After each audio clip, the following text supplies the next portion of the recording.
दे। आप लोग आपस में चर्चा या पीछे चर्चा कर रहे हो, थोड़ा सा बंद कर दें।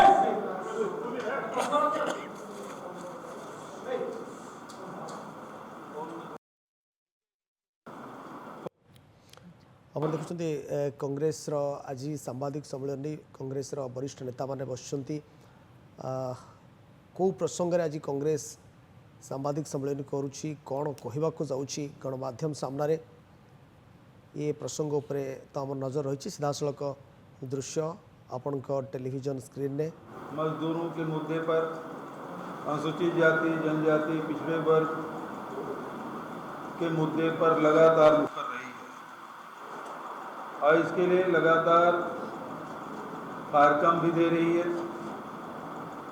अभी अहमदाबाद में अखिल भारतीय कांग्रेस कमेटी का महाधिवेशन हुआ। उस महाधिवेशन में अनेक प्रस्ताव देश के हित में लिए गए, जिसमें लड़ाई लड़ी जानी है। आदरणीय राहुल जी ने जाति जनगणना पर लगातार वो जोर दे रहे हैं ताकि हर वर्ग के लोगों के साथ उस वर्ग के लोगों के आर्थिक, सामाजिक और राजनीतिक स्थिति में सुधार हो। इसके लिए निरंतर आवाज़ भी उठा रहे हैं और संघर्ष भी कर रहे हैं। लेकिन जब जब कांग्रेस मुखर होके कोई मुद्दा उठाती है देश के हित में, जनता के हित में, भारतीय जनता पार्टी और उसकी सरकार कांग्रेस पर ही आक्रमण शुरू कर देती है। उन मुद्दों पे, उन सवालों पे जवाब तो देती नहीं, लेकिन ये कांग्रेस पर हमला करती है और ऐसे मुद्दे जिसमें वास्तविकता से, सच्चाई से कोई नाता नहीं, ऐसी लड़ाई वो शुरू कर देते हैं और बदनाम करने की कोशिश करते हैं। भारतीय जनता पार्टी लगातार झूठ का आधार लेके काम करती है और एक झूठ को 100 बार बोलती है और जोर से बोलती है। और इसका ताज़ा उदाहरण अभी आप देखेंगे कि नेशनल हेराल्ड के मामले में आप सबको पता है, ये वो अखबार है एसोसिएट जर्नल्स लिमिटेड AGL के माध्यम से 1937 में, जहां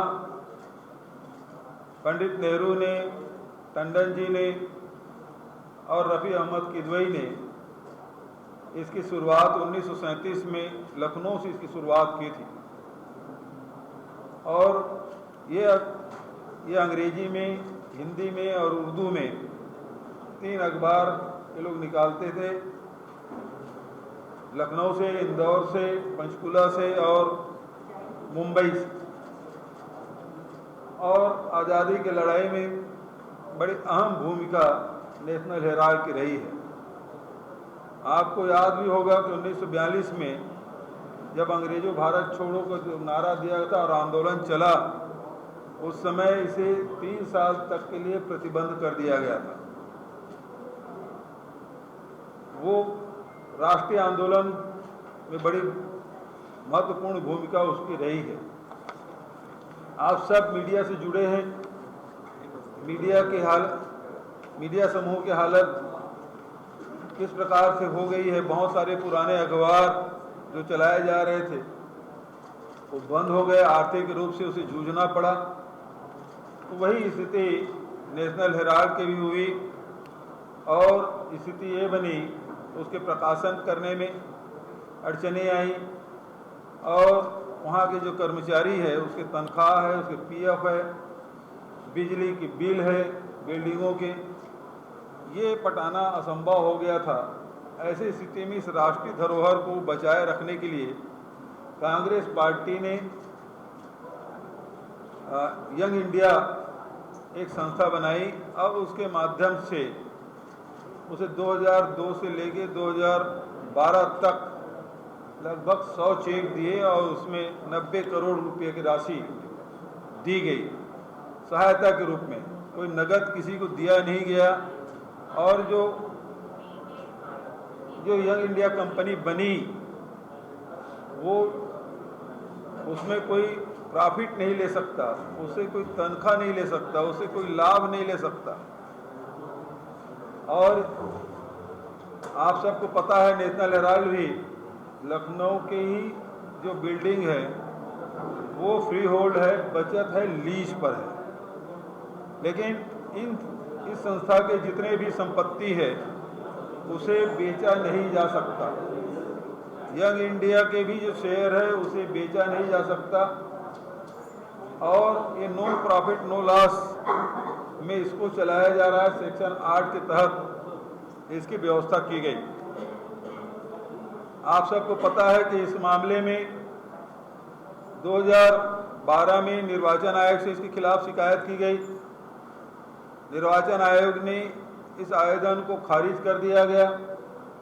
सुब्रमण्यम स्वामी ने इसे कोर्ट में ईडी के पास शिकायत की और ईडी ने 2015 में इस मामले को क्लोज कर दिया गया। और अब ये फिर से आपको पता है उस समय के तत्कालीन ईडी के जो डायरेक्टर है उसको पद से हटा दिया गया 2015 के बाद। और फिर से एक नया एफआईआर ईडी के द्वारा दर्ज किया गया। ये भी आप सबको मालूम है कि सोनिया जी और राहुल जी को घंटों तक के पूछताछ, कई दिनों तक के, कई घंटों तक के पूछताछ ईडी कार्यालय में किए और उनके द्वारा सहयोग भी किया गया। लेकिन जो इन्फोर्समेंट डायरेक्टर है अब election department Bharatiya Janata party के रूप में काम कर रही है। आप सबको इस बात की जानकारी है। और उन्होंने सरकार के दबाव में आकर उन्होंने एक कुर्की की यहाँ के कार्यालयों के सामने उन्होंने नोटिस चस्पा किया और साल भर के भीतर में उसे कोर्ट में चालान प्रस्तुत करना होता है। तो 365वें दिन में 10 अप्रैल को कुर्की का आदेश हुआ और 9 अप्रैल को ये सब कोर्ट में पेश किए। और आज तारीख तक के केवल हमको मीडिया के माध्यम से पता चला है, न ही सोनिया जी को, न राहुल जी को, न अन्य डायरेक्टर को इसको न नोटिस गया है, न इसकी जानकारी।